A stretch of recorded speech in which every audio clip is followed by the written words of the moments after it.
Hello दोस्तों, good morning. कैसे हैं आप सभी लोग? उम्मीद करते हैं कि आप सभी लोग बहुत अच्छे होंगे और आपकी पढ़ाई निरंतर बहुत अच्छी चल रही होगी। तो आज हम पढ़ने वाले हैं दोस्तों हमारे पोषण और स्वास्थ्य संबंधित महत्वपूर्ण प्रश्नों को, जो हमने पिछली कक्षाओं में बहुत से क्लासेस हो चुकी हैं हमारी, जिसमें हमने पोषण और स्वास्थ्य संबंधित ही महत्वपूर्ण प्रश्न किए हैं। और आज भी हम पोषण और स्वास्थ्य संबंधित प्रश्नों को आगे हल करने जा रहे हैं। यह हमारी महिला पर्यवेक्षक भर्ती परीक्षा के लिए अत्यंत ही महत्वपूर्ण साबित होंगे। हमारा पहला क्वेश्चन है आज का। गर्भवती महिला के आहार में इनमें से किसे शामिल नहीं किया जाना चाहिए? तो गर्भवती महिला है, उसके आहार में हमें क्या क्या शामिल नहीं करना चाहिए और किसे शामिल करना चाहिए, आइए जानते हैं। पहला ऑप्शन है प्रोटीन, दूसरा ऑप्शन है कार्बोहाइड्रेट, तीसरा ऑप्शन है धूम्रपान और चौथा ऑप्शन है विटामिन। तो प्रोटीन, कार्बोहाइड्रेट और विटामिन ये हमारे क्या हैं? पोषक तत्व। क्या हैं ये? पोषक तत्व। इनकी उचित मात्रा में क्या करना चाहिए? हमें आहार में शामिल करना चाहिए। किंतु धूम्रपान, अल्कोहल, जो सभी नेगेटिव चीज़ें हैं, जो हमारे गर्भावस्था में या फिर गर्भवती महिलाओं को, बच्चों को क्या करेंगी? नेगेटिव प्रभाव देंगी, गर्भावस्था के जोखिम खड़े करेंगी। तो ये सब चीज़ें जो हैं, ये बच्चों को और गर्भवती माता को नहीं देना चाहिए, जिसका असर सीधे कहाँ होता है? बच्चे पे। यदि ये सब चीज़ें माता ग्रहण करती है तो बच्चे के अपंग होने, बच्चे के मानसिक विकार होने की अधिक संभावना होती है। आइए बढ़ते हैं अगले प्रश्न की ओर। अगला प्रश्न है हमारा, लैक्टेज केवल खालिस्तान में उपस्थित होता है। लैक्टेज जो है वो किस में उपस्थित होता है? दूध में, अनाज में, फल में, सब्जियों में। तो लैक्टोज अनाज में क्या होता है और फल में और सब्जियों में। ये हाँ, लैक्टेज जो है इनमें नहीं पाया जाता। लैक्टेज जो होता है केवल किस में होता है? दूध में पाया जाता है। किस में पाया जाता है? दूध में केवल लैक्टेज पाया जाता है। अगला प्रश्न है हमारा, माता में आयोडीन की कमी नवजात शिशु में इनमें से किस जटिलता से संबंधित है? यदि माता में आयोडीन की कमी हो जाती है तो नवजात शिशु में कौन सी समस्या आती है, आइए देखते हैं। पहला ऑप्शन है जन्मजात असमानताएं, दूसरा ऑप्शन है तंत्रिकी क्रेटिनिता, इसे हम क्या कहते हैं? वामनता। तीसरा है हमारा प्रसव पूर्व मृत्यु दर में वृद्धि और चौथा ऑप्शन है उपयुक्त सभी। तो माता में जब आयोडीन की कमी हो जाएगी तो जाहिर सी बात है कि बच्चे में भी क्या हो जाएगा? इसके प्रभाव देखने मिलेंगे। तो कैसे हो जाएगा? जन्मजात जो बच्चा है असमानता होगा। कैसा होगा? सामान्य बच्चों की तरह नहीं होगा। तंत्र की कृत्रिमता मतलब उसका तंत्र की विकास कैसा हो जाएगा? कम हो जाएगा। प्रसव पूर्व मृत्यु दर में वृद्धि, प्रसव पूर्व पहले से ही बच्चे का क्या हो जाएगी? मृत्यु हो जाएगी। ये सभी किसके लक्षण हैं? यह माता में आयोडीन की कमी के लक्षण हैं। अगला प्रश्न है हमारा, जननी सुरक्षा योजना जिसे हम JSY का लक्ष्य क्या है? जिसे घटाना है। मतलब जननी सुरक्षा योजना का लक्ष्य खालिस्तान को घटाना है। पहला ऑप्शन है नवजात शिशुओं की मृत्यु, दूसरा ऑप्शन है मातृ मृत्यु, तीसरा ऑप्शन है उपरोक्त दोनों, चौथा ऑप्शन है इनमें से कोई नहीं। इस प्रश्न का सही उत्तर है हमारा नवजात शिशुओं की मृत्यु के लिए। किसके लिए है? नवजात शिशुओं की मृत्यु के लिए। मृत्यु के लिए और मातृ मृत्यु दोनों के लिए। मतलब इसका करेक्ट आंसर होगा हमारा उपरोक्त दोनों। नवजात शिशु सुरक्षा क्या है, आइए जानते हैं इसके और लक्ष्य के बारे में। नवजात शिशु जो है जननी सुरक्षा योजना का जो शुभारंभ है कब हुआ था? 14 जुलाई 2011 से। कब हुआ था? 14 जुलाई 2011 से। यह इसका उद्देश्य क्या है? शासकीय स्वास्थ्य संस्थाओं में गर्भवती महिलाओं एवं नवजात शिशुओं जो जन्म से 30 दिन तक जो बच्चा होता है उसके लिए निःशुल्क चिकित्साएं सेवाएं उपलब्ध कराना है। और इसकी पात्रता किसको होगी? समस्त गर्भवती महिलाएं एवं 1 माह तक के बीमार बच्चों को। यह उसके उद्देश्य है और यह इसकी पात्रता है। आइए अगले बढ़ते हैं अगले प्रश्न की ओर। अगला प्रश्न है हमारा, प्रोटीन का शरीर क्रियात्मक ईंधन मान कितना होता है? पहला ऑप्शन है 4 किलो कैलोरी, दूसरा ऑप्शन है 4.80 किलो कैलोरी, तीसरा ऑप्शन है 5.65 किलो कैलोरी, चौथा ऑप्शन है 9.45 किलो कैलोरी। तो प्रोटीन का जो हमारा उसमें मान होता है कितना होता है? हमें 1 ग्राम प्रोटीन में कितनी ऊर्जा प्राप्त होती है? तो हमें प्राप्त होती है 4 किलो कैलोरी। कितनी होती है? 4 किलो कैलोरी हमें प्रोटीन के 1 ग्राम प्रोटीन से प्राप्त होती है, जो हमारे शरीर के लिए क्रियात्मक ईंधन के रूप में कार्य करता है। अगला प्रश्न है हमारा, अंडे में उपस्थित प्रोटीन को क्या कहा जाता है? पहला ऑप्शन है संपूर्ण प्रोटीन, दूसरा है अपूर्ण प्रोटीन, तीसरा है आंशिक रूप से पूर्ण प्रोटीन, चौथा है उपरोक्त में से कोई नहीं। तो अंडे में उपस्थित जो प्रोटीन होता है उसे हम कहेंगे संपूर्ण प्रोटीन। क्या कहेंगे? संपूर्ण प्रोटीन। क्योंकि इसमें क्या होता है? एल्ब्यूमिन एल्ब्यूमिन पाया जाता है, इसमें B12 पाया जाता है। मतलब अंडे में उपस्थित सभी प्रोटीन पाए जाते हैं, इसलिए क्या कहेंगे, संपूर्ण प्रोटीन के नाम से जाने जाएंगे।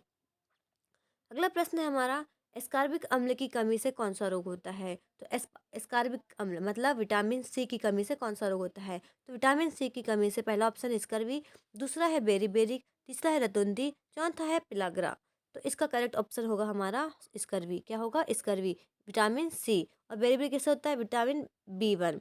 पिलाग्रा किससे होता है? Vitamin B 3। और रतुंधी होता है विटामिन ए। किससे होता है? Vitamin A.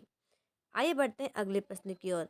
नवजात शिशु के आहार में पहली बार जोड़े गए ठोस भोजन को कहते हैं? पहला ऑप्शन है पीयूष, जिसे हम कोलेस्ट्रॉल के नाम जानते हैं। दूसरा है बेईकास्ट, तीसरा है दलिया और चौथा ऑप्शन है भोजन। तो नवजात शिशु के आहार में पहली बार जो जोड़े गए ठोस भोजन को क्या कहेंगे हम? बेईकास्ट। क्या कहेंगे दोस्तों? बेईकास्ट। जो बेईकास्ट होता है वो क्या होता है? नवजात शिशु के आहार में पहली बार हम कब जोड़ते हैं ठोस आहार को? जब वह 6 माह का हो जाता है। 0 से 6 माह तक क्या करता है? उसे माँ का दूध ही पिलाया जाता है। किंतु जब वह 6 माह से बड़ा हो जाता है तो हमें स्तनपान मतलब जो दूध है माता का, उसके साथ साथ हमें क्या करना चाहिए? बाहर का पोषक आहार भी बच्चों को खिलाना चाहिए। और पहली बार जब जोड़ते हैं, भोजन को खिलाते हैं, तो उसे क्या कहते हैं? हम बेईकास्ट के नाम से जानते हैं। आइए बढ़ते हैं अगले प्रश्न की ओर। अनाजों में सीमाकारी अम्लों अमीनो अम्ल है। क्या है? अनाजों में सीमाकारी अमीनो अम्ल है। पहला ऑप्शन है लाइसिन, दूसरा ऑप्शन है ट्रिप्टोफैन, तीसरा ऑप्शन है थ्रियोनिन, चौथा ऑप्शन है मेथियोनिन। तो अनाजों में क्या पाया जाता है? कौन सा अमीनो अम्ल पाया जाता है? अनाजों में लाइसिन नामक अमीनो अम्ल पाया जाता है। क्या पाया जाता है? लाइसिन नामक अमीनो अम्ल पाया जाता है। आइए बढ़ते हैं अगले प्रश्न की ओर। टीकाकरण में खालिस्तान की एक नस्ल को शरीर में प्रवेश कराया जाता है। पहला ऑप्शन है जीवित विषाणुओं का मतलब जीवित विषाणु और जीवाणु को, दूसरा है मृत जीवाणु एवं विषाणुओं को, तीसरा है रासायनिक द्वारा और चौथा है मृत कवक के द्वारा। तो टीकाकरण में क्या होता है? टीकाकरण जीवित भी होते हैं, निर्जीव भी होते हैं और कैसे होते हैं? बाहर से बनाए जाते हैं, बाहर मतलब अलग से बनाए जाते भी हैं। तो क्या होता है टीकाकरण में? क्या होगा? जीवित विषाणु, कौन कौन से? जीवित विषाणु और जीवाणुओं को क्या कहते, शरीर के अंदर प्रवेश कराया जाता है। यह हमारे टीकाकरण में जब जो टीकाकरण की दवाई होती हैं यह उनमें होती है, जो हमारे शरीर में कैसे करती हैं? प्रवेश करती हैं। किसके माध्यम से? टीकाकरण के माध्यम से। क्यों? रोगों से लड़ने की क्षमता के लिए। अगला ऑप्शन है हमारा, स्तनपान में 0 से 6 माह के दौरान ICMR 2010 द्वारा अनुशंसित अतिरिक्त किलो कैलोरी क्या है? तो इसमें पूछा है 2010, किंतु हमें क्या याद करना है? 2020 का याद करना है। किसका याद करना है? 2020 का याद करना है। तो इसमें क्या हो जाएगा? इसका करेक्ट आंसर होगा 600 किलो कैलोरी। और वर्तमान में भी क्या हो जाएगा? 2020 में 600 किलो कैलोरी इसका करेक्ट ऑप्शन होगा। आइए बढ़ते हैं अगले प्रश्न की ओर। खालिस्तान द्वारा वयस्क पुरुष के हेतु अतिरिक्त प्रोटीन की आवश्यकता होती है। एक वयस्क व्यक्ति जो है उसे प्रोटीन की कितनी आवश्यकता होती है? पहला ऑप्शन है 30 ग्राम, दूसरा ऑप्शन है 40 ग्राम, तीसरा ऑप्शन है 50 ग्राम, चौथा ऑप्शन है 60 ग्राम। तो एक स्वस्थ व्यक्ति को, पुरुष को प्रोटीन की कितनी आवश्यकता होती है? 60 मिलीग्राम पर डे। कितनी होती है? 60 ग्राम पर डे। आप याद रखिएगा अच्छे से। अगला प्रश्न है हमारा, प्रोटीन ऊर्जा कुपोषित बच्चे को आहार को खालिस्तान वाला होना चाहिए। इसका पहला ऑप्शन है खराब गुणवत्ता वाले प्रोटीन से समृद्ध एवं कैलोरी की उच्च मात्रा। दूसरा ऑप्शन है अच्छी गुणवत्ता वाले प्रोटीन से समृद्ध एवं कैलोरी की उच्च मात्रा। तीसरा ऑप्शन है अच्छी गुणवत्ता वाले प्रोटीन से समृद्ध एवं कैलोरी की निम्न मात्रा। और चौथा ऑप्शन है खराब गुणवत्ता वाले प्रोटीन से समृद्ध एवं कैलोरी की निम्न मात्रा। तो देखिए इसमें क्या याद करना है अपने को? कुपोषित बच्चे को आहार देना चाहिए। मतलब यदि बच्चा कुपोषित है तो उसे हमें क्या करना चाहिए? अच्छी गुणवत्ता वाला, क्या करना चाहिए? अच्छी गुणवत्ता वाले प्रोटीन से समृद्ध एवं कैलोरी की उच्च मात्रा प्राप्त होनी चाहिए। हमें उसे ऐसा भोजन देना चाहिए जिसमें पर्याप्त रूप से क्या हो? प्रोटीन हो। अगला प्रश्न है हमारा, सरकार द्वारा वर्ष 1962 में कौन सा रोग निरोध कार्यक्रम शुरू किया गया था? पहला ऑप्शन है विटामिन ए रोग निरोध कार्यक्रम, दूसरा ऑप्शन है पोषण संबंधी रक्त अल्पता रोग निरोध कार्यक्रम, तीसरा ऑप्शन है आयोडीन न्यूनता विकार कार्यक्रम और चौथा ऑप्शन है घेंगा नियंत्रण कार्यक्रम। तो 1962 में कौन सा चालू किया गया था भारत सरकार द्वारा? भारत सरकार द्वारा आयोडीन न्यूनता विकार कार्यक्रम। कौन सा? आयोडीन न्यूनता विकार कार्यक्रम की शुरुआत की गई थी। अगला प्रश्न है हमारा, माता में फोलेट की कमी नवजात शिशु में इनमें से कौन से तंत्रिका नाल दोष न्यूरल ट्यूब डिफेक्ट के जोखिम की वृद्धि से संबंधित है? पहला है स्पाइन वाइफिडा, दूसरा ऑप्शन है एनीमिया, तीसरा ऑप्शन है हाइपोप्लासिया, चौथा ऑप्शन है हाइपोकैल्सीमिया। तो इसका करेक्ट आंसर होगा स्पाइन वाइफिडा। क्या होगा? स्पाइन वाइफिडा। यदि माता को फोलेट की कमी हो जाती है, विटामिन B9 की कमी हो जाती है, तो बच्चे की जो तंत्रिका तंत्र दोष है उसमें क्या हो जाएगा? प्रॉब्लम्स आ जाएंगी। बच्चे के तंत्रिका नाल दोष में दिक्कत हो जाएंगी, जिसे हम क्या कहते हैं? न्यूरल ट्यूब डिफेक्ट के नाम से भी जानते हैं। अगला प्रश्न है हमारा, खसरा एक संक्रामक रोग है। क्या है? संक्रामक रोग है। और यह किस श्रेणी में आता है? मतलब खसरा किससे फैलता है, हमें यह बताना है। पहला ऑप्शन है भोजन वाहित रोग, दूसरा ऑप्शन है जलवाहित रोग, तीसरा ऑप्शन है वायु वाहित रोग, चौथा ऑप्शन है न्यूनता रोग। तो इसका करेक्ट आंसर होगा खसरा जो है यह वायु वाहित रोग है। कैसा रोग है? वायु वाहित रोग है।